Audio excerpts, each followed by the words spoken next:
Yeah, man. Unfortunately, I mean, but in terms of fighting back, what can we really do? I mean, ownership across the board. Like, we don't own the music industries, we don't own the farms, we don't own the grocery stores, we don't own the hair salons But in our we community. have, but we always sell.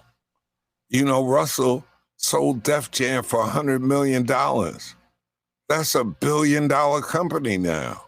You know, Bob Johnson sold BET. Like, until we hold on to it and control it, and I've been on television, I've been on Russian TV like 5 or 6 times. You know, this all over talking about issues and got paid for a lot of the shows that I do. But, you know, but you got to also admit this is new to us. Like, people didn't own anything before. The parents on my block were the first generation to be in the music industry in terms of a business. And now all those black departments are cut out or cut down. It's ridiculous. Okay, okay. I wanted to ask you about, okay, now you co-founded Industry Ears. What is that about? Industry Ears was a nonprofit. Me and my partner Lisa Fager started in 1999 when I was programming BET to talk about the corruption and, you know, what was happening to the music industry.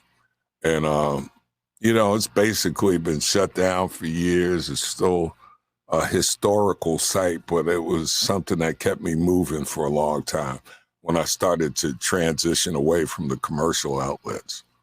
Let me see. Okay, now I wanted to ask you about this. You know, due to your activism and you fighting back and you sharing knowledge and information with people, have you received any resistance from Of the industry or course, artists? You could talk of about that a little. course. That's why I wrote the book. I put names in the book because people are shady and I give two fucks. Okay. And sometimes the truth hurts, but the beauty is it's the truth. You know, people can say I hate or whatever else. And to be honest, I've got more support over the years than ever. I was sort of ahead of the curve. People, I've been talking about this craziness for 20 years. Last 10 years, everybody's found out because they're all losing their jobs.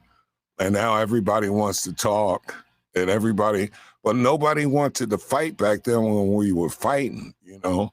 We get spoiled real quick, you know. All you have to do is give a brother a flat screen TV and a nice SUV, and they go program what you tell them to program to a point, you know, and that's sad. And of course, you take some heat, but you take it in stride, and nobody's coming to get me. You know what? What they gonna block me? I've had people block me. Ooh, wow, that's some tough shit. Right. Well, I'm glad you put the book out. Now it's set in stone. So hopefully, these future artists will be more receptive to the information and use it to their advantage and build with it. Yeah, yeah. And it's funny, my son's in the business. And when I was programming BET, he went to school in Atlanta and he started working with Outkast. And now he works with Little Baby and Cardi. He's down with, he's in Atlanta living it up, but it's a different lifestyle now. Because in Atlanta, they don't stop for red lights because people get shot and the label pays their bill for running lights, you know, and they all strapped up with, and I believe in being strapped too, but I don't want to have to wear body armor every day I go to work. Like, it ain't that serious, but it is, and that's what worries me. If you hear a rapper getting shot, dying, that's almost like daily. Like, you can pick that vibe up every day, or you know, it's that next tier. But it's also the Kodak Blacks that get in crazy trouble, get a pardon from President Trump for shooting up a house. Then he gets out, he makes Super Gremlins, a record about the same dumbness. And then this gets busted in Fort Lauderdale, driving around on a suspended license with opioids and oxy. You know, like really, you got millions of dollars and you still that's where you're stuck at. Like we grow out of it. And don't get me wrong, I got my adult life in the '80s, and I paid my dues. You know, I snorted Peru. Everybody was getting high and doing crazy stuff, but we weren't killing each other, and that's what gets me scared. Or we were definitely up. There was some code, like there were no accidental children shot. You know, it's this the wild wild west out here, and you got to be prepared for it. But there's got to be some rules on the streets again. Yeah, most definitely. I mean, hip hop, like you say, financially it appears to be doing better, but it's fell so far from the five elements in the beginning. You know, Yeah, the Chuck D's and the KRS Ones and the Melly Mels. That was hip hop, but now is drill. Is that hip hop or is it something yeah. else?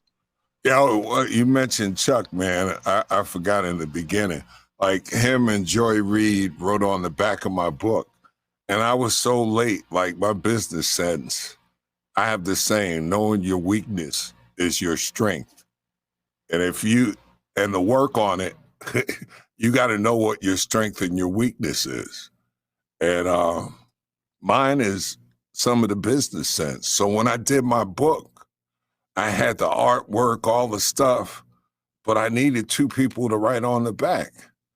I hit Chuck D at 11 o'clock in the morning. It was like 8 o'clock his time in LA, and Joy Reid from MSNBC. And they both sent me like the perfect stuff within like 4 hours. I told them the deadline. And Chuck D called me this and that. You can see it on the back of the book. And I just thought that was so cool that he just took the time out, you know, and we've hung out on times, and he gave me a ride home, and I was staying at my cousin's around the corner, and you know, but it's just cool when you reach out to somebody and they do something like that, and it just pays off.